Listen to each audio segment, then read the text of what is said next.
दोस्तों, ट्रंप का 20 point plan क्या है?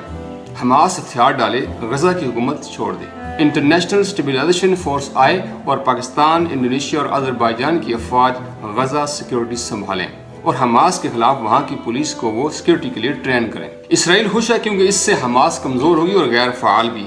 हमास ने इसे जुज़वी तौर पर कबूल किया है कि चलें यरगमाली वापस आ जाएंगे, मगर मुकम्मल हथियार छोड़ने से इनकार कर दिया है, लेकिन दबाव में ऑफेंसिव हथियार छोड़ दिए। और फलस्तीनियों ने क्यों इन शराइत को कबूल किया? इसलिए कि इन्हें यकीन दिलाया गया कि पहले तो जंग खत्म हो जाएगी और फिर सारे यरगमाली वापस आ जाएंगे, और मजीद ये कि नौ आबादकारी के लिए इमदाद भी मिलेगी। लेकिन हकीकत पसंद कह रहे हैं कि ये अमेरिका की एक चाल थी जिसे मुस्लिम अफवाज से प्लान को मशरू किया गया ताकि बगैर अमेरिकी फौज के मुदाखलत के हमास खत्म हो जाए। और इसराइल क्यों राजी हुआ? वो इसलिए कि यहाँ अजरबैजान, पाकिस्तान और इंडोनेशिया की अफवाज इसराइल की सिक्योरिटी संभालेंगी कि जिनसे पहले ही से शदीद खतरा था, अब वो इसके मुहाफ़िज़ बन के आ रहे हैं जनाब।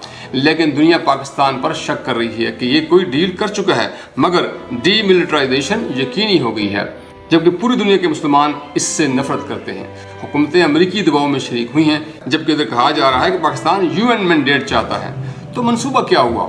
हमास खत्म, गजा में फ़लस्तीनी अथॉरिटी के तहत टेक्नोक्रेट की हुकूमत, फ़लस्तीनी रियासत का रास्ता मखदूश यानी फ़लस्तीन बहसीत खुद मुख्तार रियासत के कायम हो अब मुश्किल किया जा रहा है, बल्कि कर दिया गया है।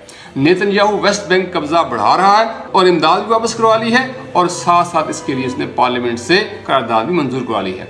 इसने फ़लस्तीनी रियासत का क़याम मुस्तरद कर दिया है, मतलब जंग रुकी नहीं और ना ही रुकेगी।